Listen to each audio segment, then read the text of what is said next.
Mechanic Dan, and today we are going to do a video on alignment and installation of a drive belt for a Multiquip 8-foot trowel machine.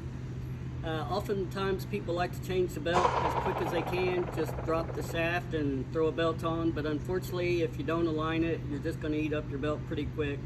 And that's the case with this machine behind me. They put several belts on it, not knowing that each time you change the belt, you need to align your center shaft with your upper shaft. Today we're going to show how to put the gauge block on and the gauge sleeve, and we're putting a new center shaft assembly in, and we'll be lining that up and showing you how that's done. The HHX 8-foot Multiquip Trowel Machine.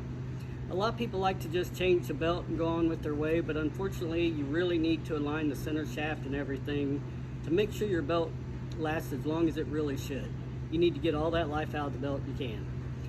To begin with, we're going to be dropping the CVT off the engine. That's pretty easy to take off. Make sure you use the puller tool that comes with the machine. Don't try to pry behind it. It is on a taper, and you can really mess up that back of that CVT if you try to get anything back behind there. That's pretty easy. Go ahead, pop that off, and then lift the machine and start underneath. You'll save yourself a lot of hassle if you go ahead and take the left side CV axle completely out from under the machine. There's 6 bolts, 3 on each side. Pull that one out of your way. The right side CV axle, you just need to unhook from the center shaft, and it'll kind of get out of your way. But get that left side CV out of your way, unbolt the right side, and then unbolt the whole shaft assembly from the engine mount. Once you pull that out, we have another video going through instructions on how to service that and put it all back together. Hello, here we are underneath the machine. I have installed the cross shaft onto the engine body. I've installed the upper gauge block and arm and the sleeve onto the cross shaft. As I pull my shims out, I'll slide my sleeve on and center my gauge arm and pin with the sleeve. It's imperative that you push the gauge sleeve up really snug when you take this measurement between the gauge pin and the gauge sleeve. The manufacturer doesn't give you an exact number. All it says is get it to 32 thousandths and make sure it's just below that.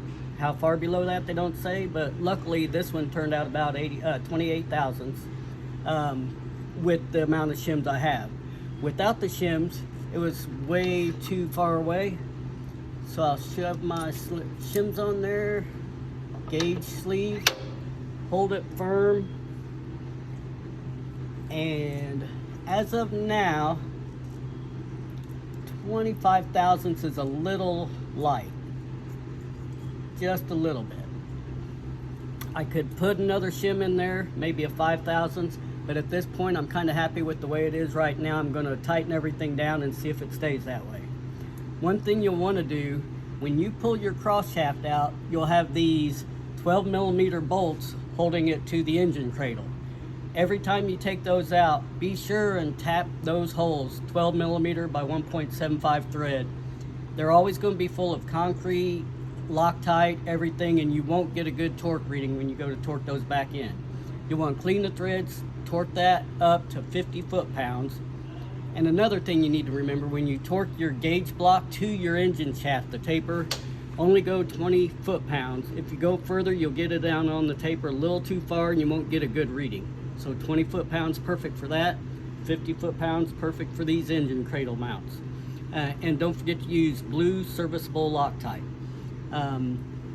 At this point, I'm going to go ahead and mark everything, which is really important. It's imperative that you scribe where your pillow block bearings are on the engine mount, because you have to get them exactly right back where it was, because unfortunately they put the frame right in the way to where you can't slide your lower pulley assembly on. And if you look real close, you'll see I have scribed right around both of our pillow block bearings on the engine cradle to make sure it gets exactly back where it is, because if I don't, when I put it back together, I'll lose my clearance on my pin, either gain it or lose it if it's not in the exact place. So here in a little bit, I'll be throwing everything back together, torquing it up. A couple things of note you need to pay attention to. when you put your CVs back on, be sure and use a good quality CV grease. Get it from your local Napa or auto parts store. Don't use regular grease, it just doesn't hold up. Use CV grease only. When you bolt your CVs to your couplings, be sure and put a thin layer of RTV around the edges. We need to keep that thing good and dry in there. Remember, there's two different size bolts going to the gearbox coupling and to the center shaft coupling, so be sure and use the right size on which side. Other than that, use good quality grease. Belt's all lined up and everything. Going to test it, going to run it just for a little bit, warm it up, let it cool down again, and then run it again for about a half hour and double check everything and keep an eye on your alignment. That's it for this repair. Thank you very much.